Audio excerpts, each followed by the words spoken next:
Welcome Welcome to to Shade in the Shade City. in the City. I'm your girl, Treese. It's Nose.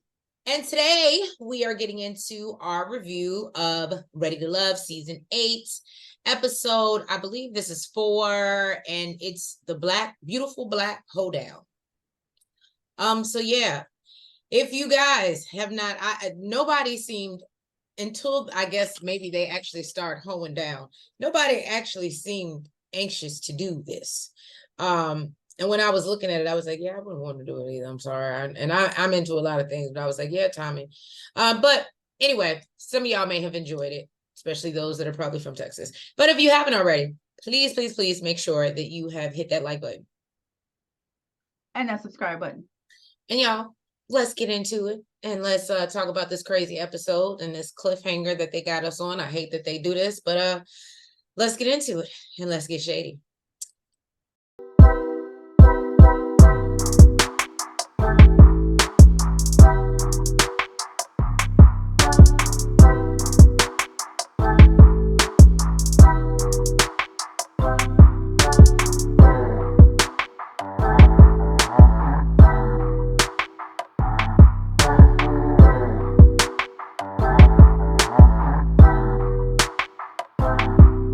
Ladies are getting together for brunch. And this was my type of ladies' lounge. I said, oh, the guys didn't get this.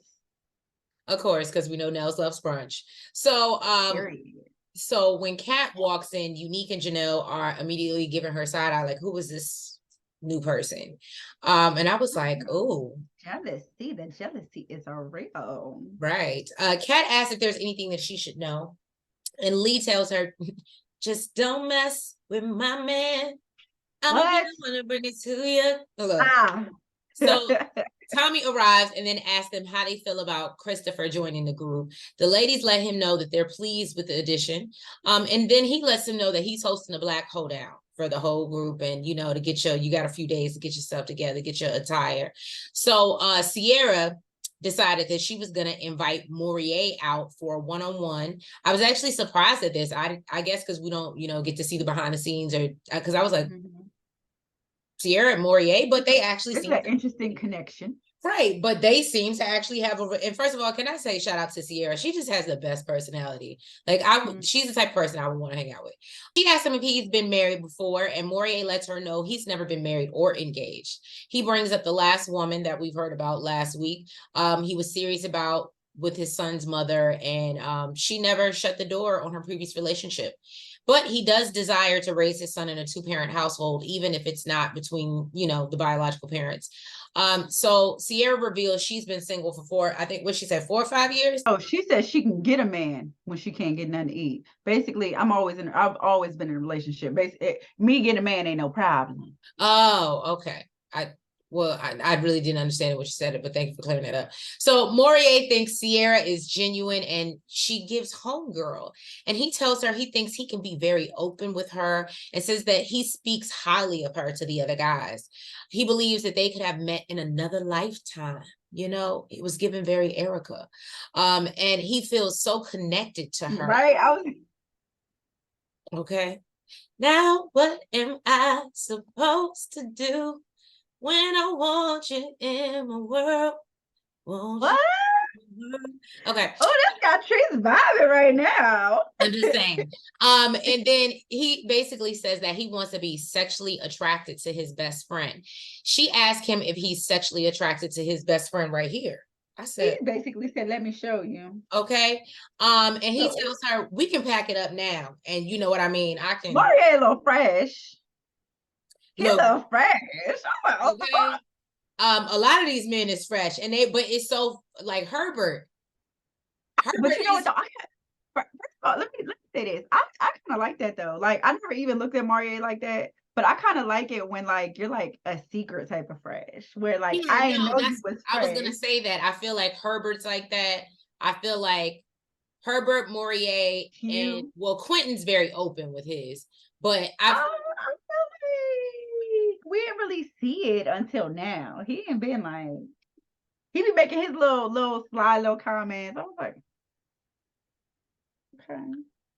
Sierra likes the fact that, you know, she feels like Morier isn't trying to hold her hand in the park. He's trying to hold her hand in the dark. I said, go ahead, girl. And she says she likes going deeper with him. She's and he a poet and didn't even know it. And he said he might need to go deeper. I said, oh. And then he said, how low can you go? Can you go down low? What?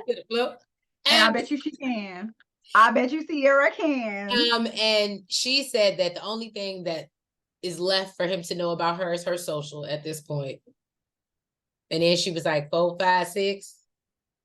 I was like, go ahead, girl. This was really cute. I actually see it was really cute. And Sierra, and I actually hope we do see this progress into something, because even though Morier said he was feeling Jessica, I feel like we saw Jessica really putting it on thick with Cutie Pie Chris this episode. She was. So Lee invited Red out, and he said she is a sight to see. He said when God made women, he know it looks something like her. Okay, well, Lee is a baddie. Yes, she is. She is a baddie. I said, talk about a compliment. Woo. Right. That was a hell of a guy. I know. I thought, okay. So Lee asked him if he could see a future with anyone in this process and if he's hopeful. He said, I don't want to talk about anyone else here but us. She's like, yeah, I said, are you hopeful? Are you paying attention, sir? And he explains that, you know, he loves conversation, but he would prefer to be a fly on the wall and see what people have to say about him. He's the type to, you know, that has to warm up. So he's like shy and the turn-up king. Lee told him that he need to pull that personality out. We need to see it. Let it shine through. Okay.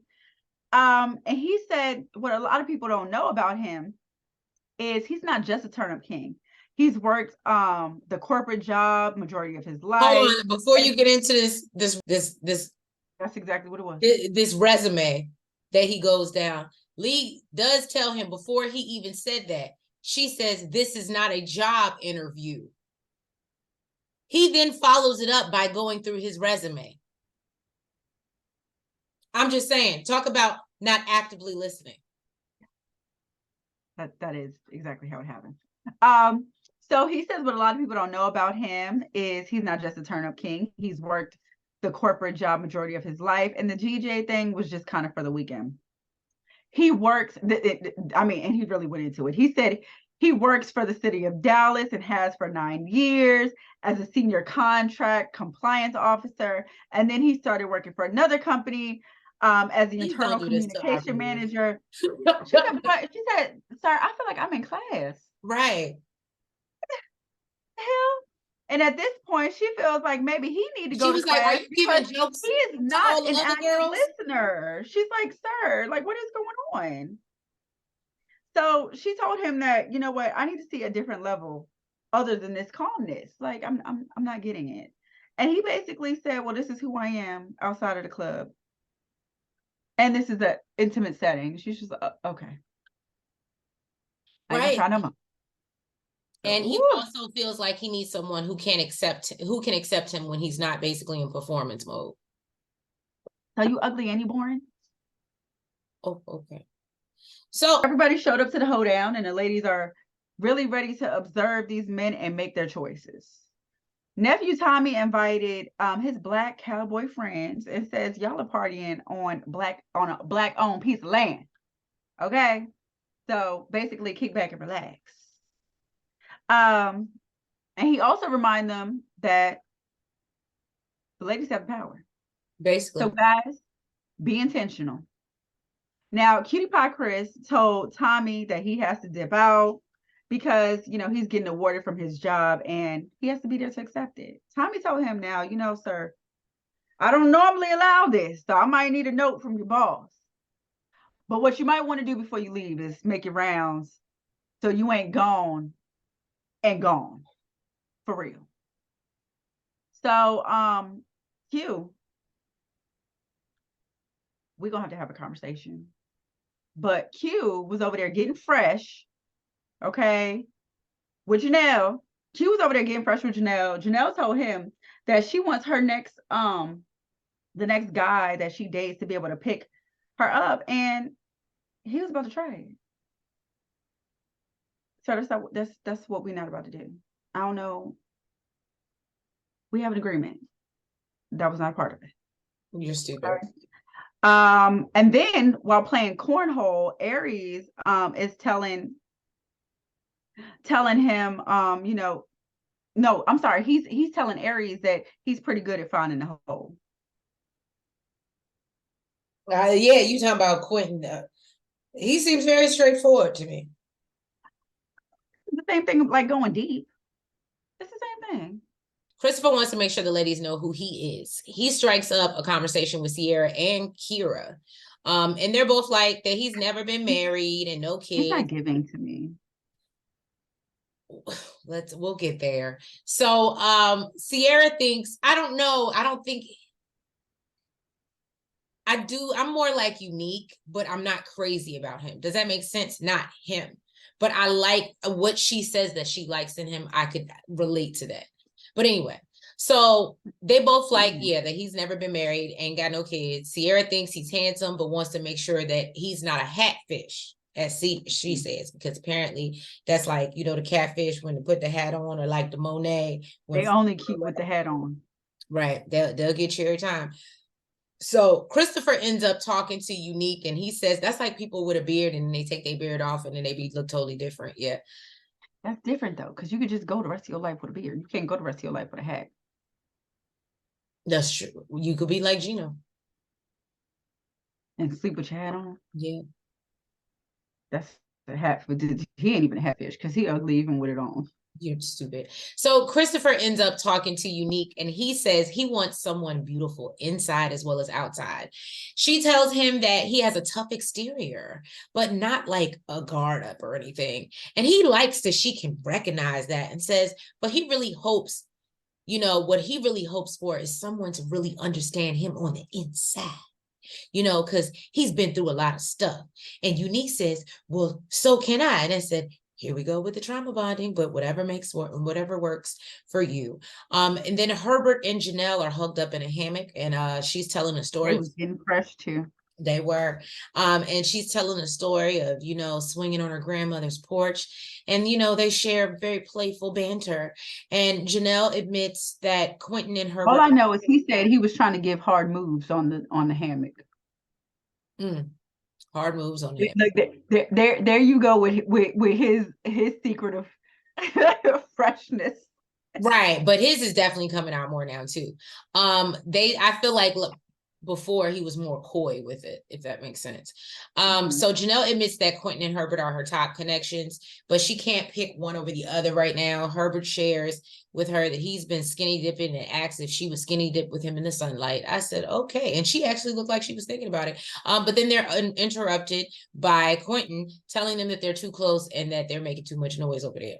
Okay. So Herbert lets him know, right? Herbert lets him know that, you know, you need to go somewhere. Because I ain't giving up this hammock right now, and I'm not giving up Janelle right now. I said, well, he said, find somebody else.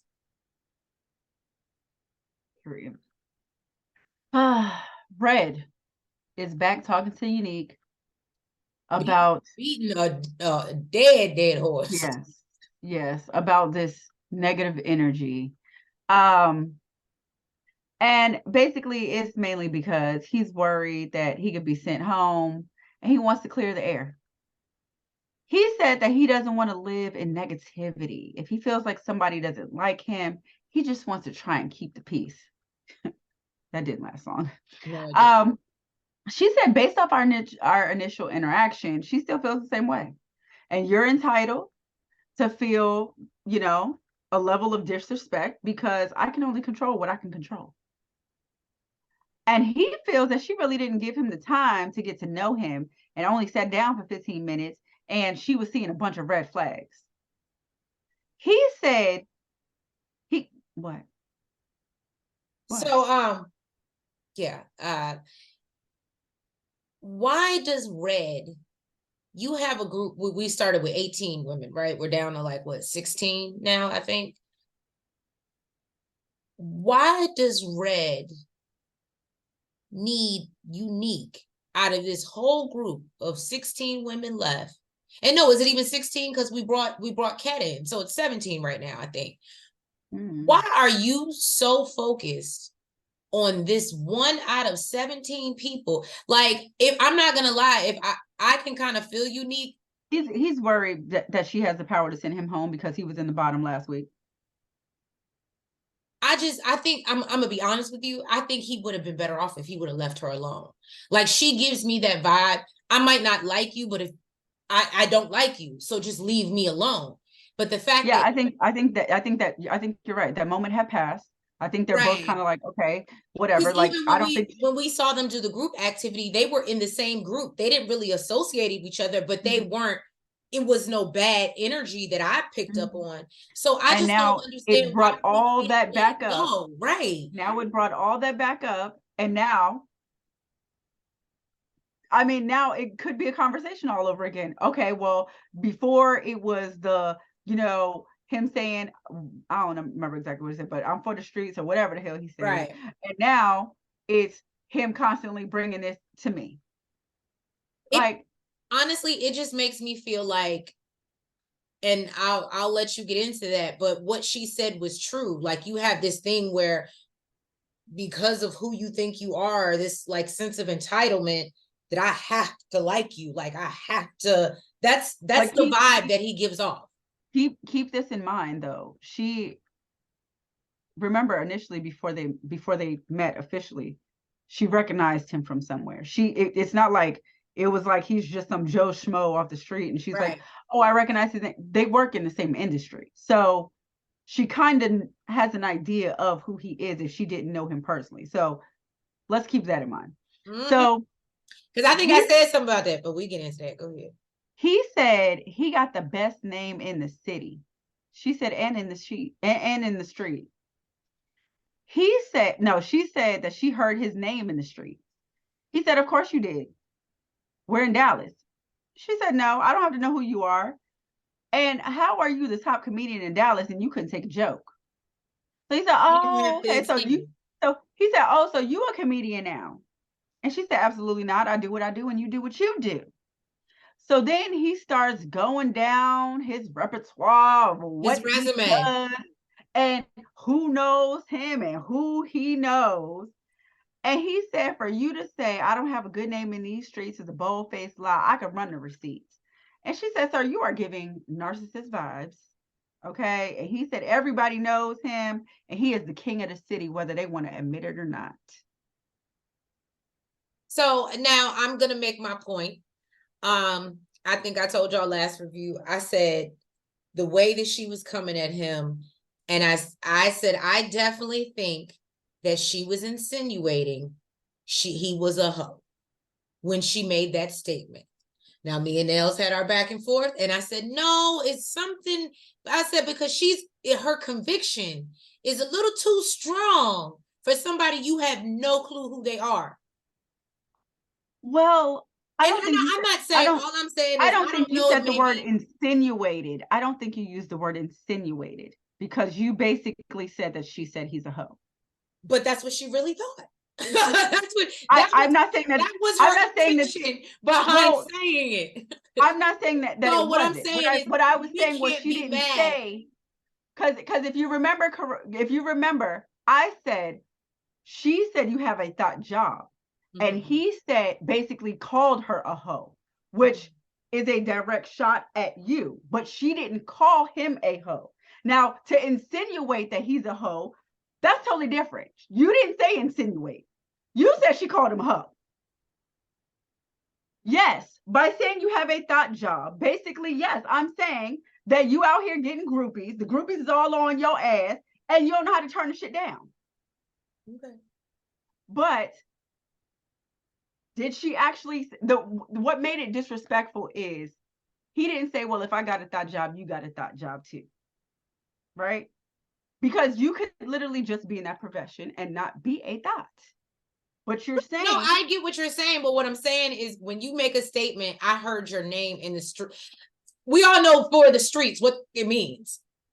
So again, you're doubling down. And if he were to turn around and be like, well, I heard about you in the streets, then it'd be like, oh my God, all I'm saying is no. Apparently, he knows his name is in the streets. Oh, you should know me. You should know I'm in the streets. It's Dallas.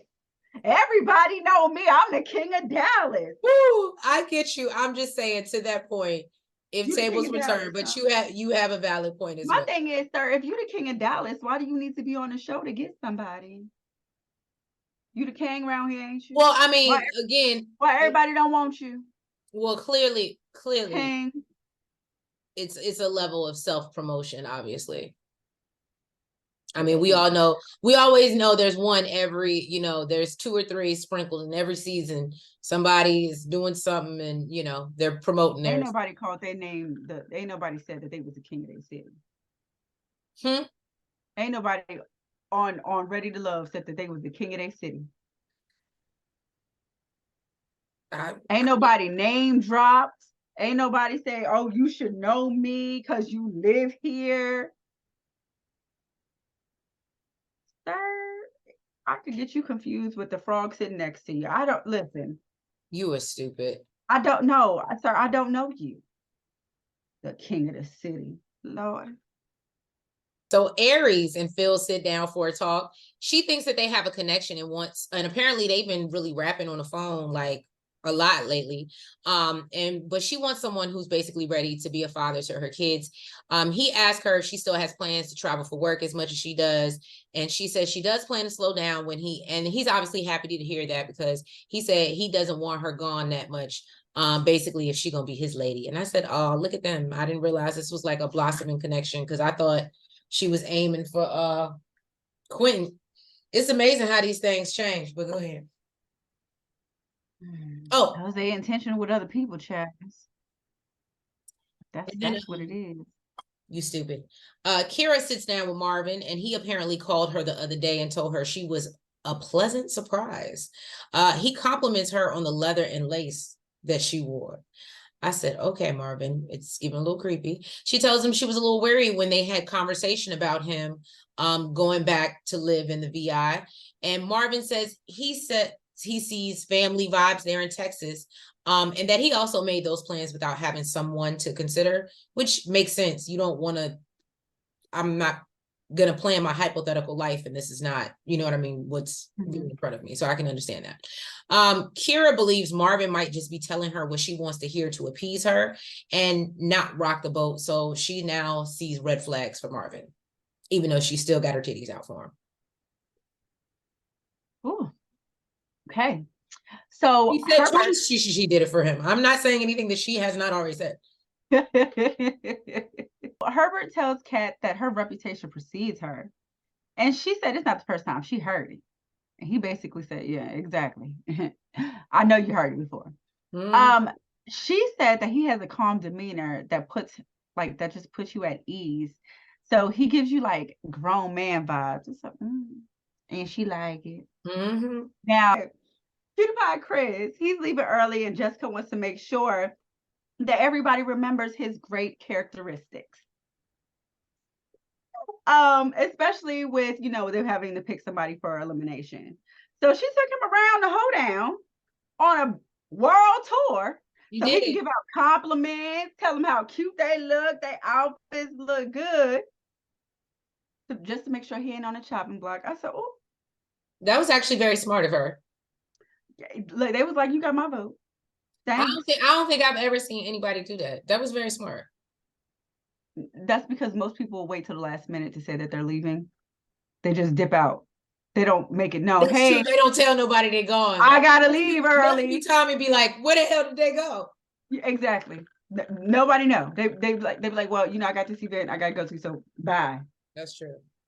So no, he was respectful, and I think everybody appreciated it. So nephew Tommy, he came and he had everyone gather around. And he brought in some dancers to come teach them how to do a line dance. Kira said she the best dancer there.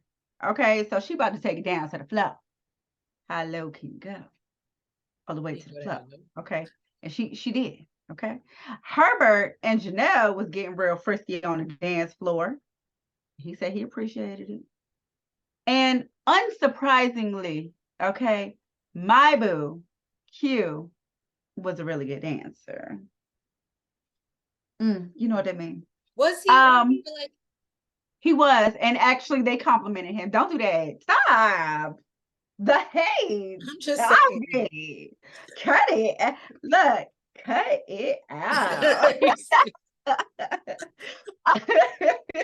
Not taking it back to the 1990s, but house. Yes, I did. And then he went to go hang out with Janelle. Q, my boo. And you know, he told her, look, you popular. Oh, okay. Can we talk about how Chris doesn't know how to electric slide?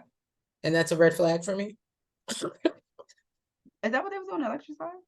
No, he was, when they brought the dancers in, he was like, I'm really not wanting to do this. I don't have rhythm. And he was like, I don't even know how to electric slide. And I was like, things that things that you shouldn't say on camera. That was Christopher.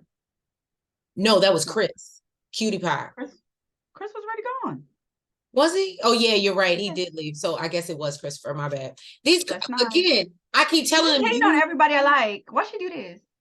She hating on everybody. That's why I say, can y'all use a middle name? Because this is frustrating. That's why I say Cutie Pie Chris and Christopher. That's true. No, it was Christopher. The one that I don't. Yeah, he can go. So then Q and Janelle, they go to hang out, and yeah, he's like, "You're popular." She's like, "Boy, stop. You popular too." And he is, even outside the show. And he said, "Well, as long as we're both popular and we come back to each other, and I guess it's okay." You know, when they said that, I don't know why. For a moment, it reminded me of Clifton and Joy. What, the popular? Like when they first got together and everybody was, you know, kind of into Joy. Everybody was into Clifton, but they always knew, like, you know, I'm gonna let you go do you, but you gonna come back. Yeah. I don't know if it's them, but it's cute or whatever. So she said she loves. Are we hating on the Janelle and Quentin? I'm just saying. Well, Janelle's already not my favorite, so I like Lee. I won't be mad at Lee. Okay. And she already said don't mess with my man, so I don't know why Janelle is sitting up there like that's her boo. Anyway, so she said she loves the fact that he applies pressure. You know what pressure do? And he told her, you know, initially coming into the journey, he was nervous because it's hard for him to connect with people. But from the beginning, their connection was genuine and easy. And she says she appreciates that and she feels the same way. But for this process, she's looking at how, you know, they nurture that relationship. And are they going to carry it past the finish line? He said, I don't see us slowing down anytime soon. He feels it's effortless with Janelle. I said, okay, Quentin. So he's looking her up and down. He told her, you look good in my head. She said, well, you know what that means? When you wear a man's hat, I mean, I'm yours. He's an for real. So you gonna wear it to elimination? Don't be out here getting in trouble, girl. I said, oh, I like trouble. She like trouble. And that with her. Jesus on the main line. Marvin is sitting down with Lee and telling her how attractive to her, you know, to her he was. Initially, when he saw her in that red dress, everybody loved that red dress. She's gonna be like, after this show, she gonna be like, after this show, I'm gonna have to burn it because it's just attracting the chick sauce. So she was like, okay, so what's keeping you attracted? And he said, your genuineness. And then he just flipped and started talking about himself.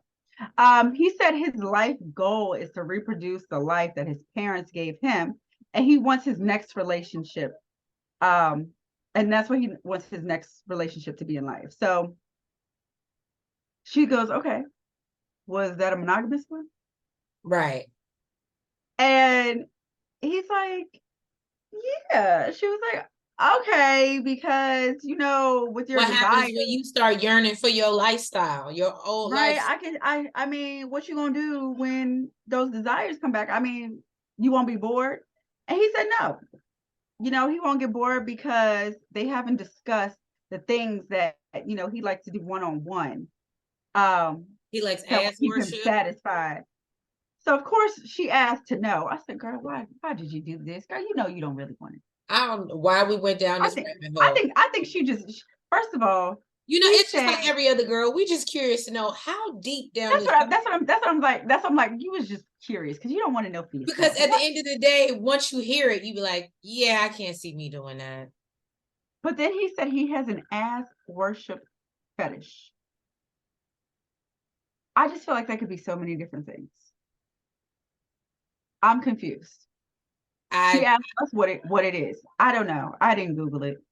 Drop down in the comments if y'all know what it is, because I want to know. I don't even put that in our comments. Yes, don't listen to her. Curious, y'all just go to the P-Hub. Just go to the P-Hub and put it Drop down in the comments if you know what it means. You know, you can. You know, get us flagged. Bad comments. You do know that, right? It could be PG-13. Make it PG-13, okay? It ain't got to be R like they doing. But yes, let us know what it is. He also has oral fetish. And then he says that he has restraints under his bed for an art called forced orgasms. Now that sounds self-explanatory. Okay, so I'm not going to get into that. He just says it's super intense. And she said she is in no way judging him, but she doesn't understand it, and she ain't into it, and she don't really want to understand it. So she's gonna slide to the right, slide to the left, but she's gonna slide away from his ass. As she should. Seduce that ass. Gotta love Marvin is freaking everybody out. And that's probably why he's going home. He freaked me out from the first episode. It was doing too much from the beginning. I think it's one thing to fantasize it and put it in your books. I think it's a different thing when you living it out. No, he said the stuff in his books was stuff that he was living out. It wasn't a fantasy. It wasn't. No, I'm saying that. I think it's one thing for you to have like put your fantasies or how you think into a book. I think it's a different thing to then have to live with someone that wants to act these and do these things on a regular basis. No, okay. When I think of fantasy, some people like live vicariously by doing other things. You understand? But no, because when I think of fantasies, I think of a fictional book, things that you thought of in your head that you put in a book. These are things that he's done. No, these are things that he's done that he put in a book. Oh. He's not living vicariously through anybody. This is his own damn life that he put in a book. This is basically a tell-all. It doesn't have to be. I'm saying if he stops that lifestyle, he can still write about things that he comes up in his head that he would like to do that maybe whoever his partner is. I wouldn't believe that mess. I would think if he put that in a book, I'd be like, you went out and cheated on me, didn't you? He was in an orgy and all types of stuff. And when the hell this happened? When did this happen? Because you ain't come out with this book before we got together. Terrible. When did this happen? This ain't no damn fantasy. You did this. You stupid. It's too detailed. How could you? No. It would never work. So Tommy comes to talk to the ladies about who they are feeling. Lee says Quentin, they have such a connection. She feels it's twin-like. And Tommy's like, no, y'all are not twins. Y'all are very not at all. Not at all. Look nothing like you, ma'am. Nothing like you.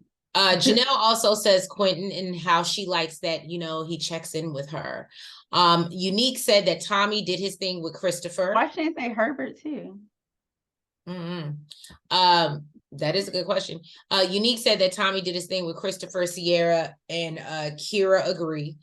She said he's a country boy with a city mindset, and that's basically her cup of tea.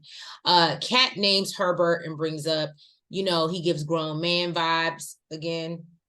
And Sierra says Morier for her, basically. Kira also says Herbert, and she likes that he follows up. And I was like, okay, that's cute. So Jessica says Chris because she feels they move past surface stuff. And then Tommy asks who they're not connecting with, and Lee brings up Red and their terrible date. Kat didn't like the name dropping, Red did. And Janelle says Christopher. Basically, there's just no attraction there. But then she went into this whole rant that I didn't understand. And I was like, where is this coming from? I think nobody understood it. Everybody looked at her like, the freak happened there? Because she was just like, no, I'm next. Thank you. I was like, even Tommy was like, okay, where did that come from? Like he insulted her, or like it was the other situation. Habibi, right. Yeah. So Aries says Marvin's lifestyle is too much. Kira brings up that she just basically thinks he's telling the ladies what they want to hear for the most part. And so then they get up, Tommy brings them all together. And Jessica goes up to let which one of the men, or basically go up to let the men know which one of the asses is going home, okay?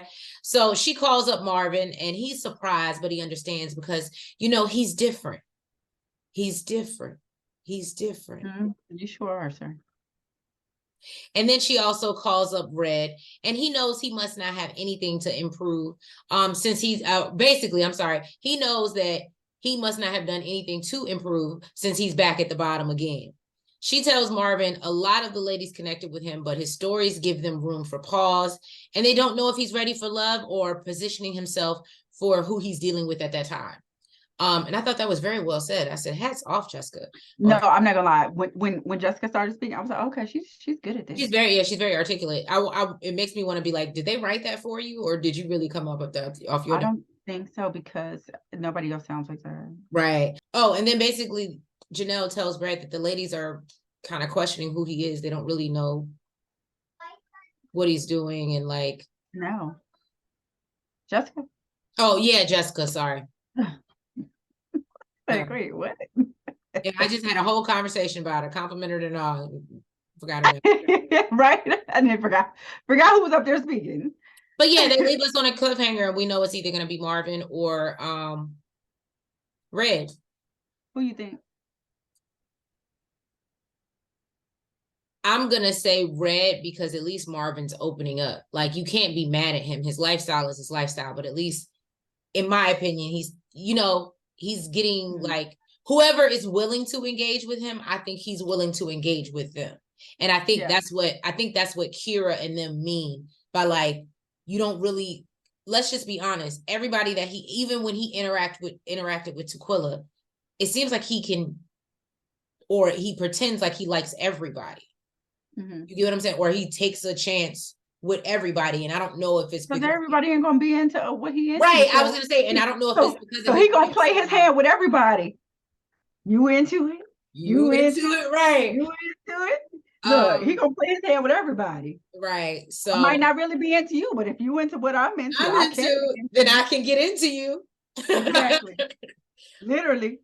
But so I think it should be more Red, because I do think they're I don't necessarily know if I would use the N-word. But I do think that there is a lot of I don't like name droppers. That's not like for men. That's a very unattractive thing to me, to be like, oh, so when I went to high school with this such and such and such, da da da, like, to make your like, and you don't know them for real or in real life, or even if you do, I feel like that's very, unless it's helpful in some way. Are they getting us into something? Are they coming to the like, like in that moment, like, oh, we need to get into here or something like right. But if it's not helping us, but then it's like, oh, okay, you know that. Right, but I don't. It gives clout. It gives, do anything. It's giving not king of the city. Because if you're the king of the city, everybody knows that you don't need to say it. So now, thank you guys. King of the frogs. You're stupid. And thank you guys so much for tuning in to another review of Ready to Love. If you have not already, please make sure that you hit that like button, guys. You comment. You subscribe. And you hit the notification bell. And make sure that you're following us on all the platforms, the TikTok, the Twitter, the Facebook, and the IG. And we will catch you next week for another review of Ready to Love. Y'all have a good night. But actually, we're going to be a little late next week, actually, because now, we got things to do. People going to be out of town. I got people in town. But yeah, we'll catch you like Monday-ish or, whatever, something like that. Normal time is just, don't expect to see us Saturday or Sunday with the Ready to Love review. But we love you. Thank you, and appreciate all your support. Y'all have a great week. Bye-bye. Bye.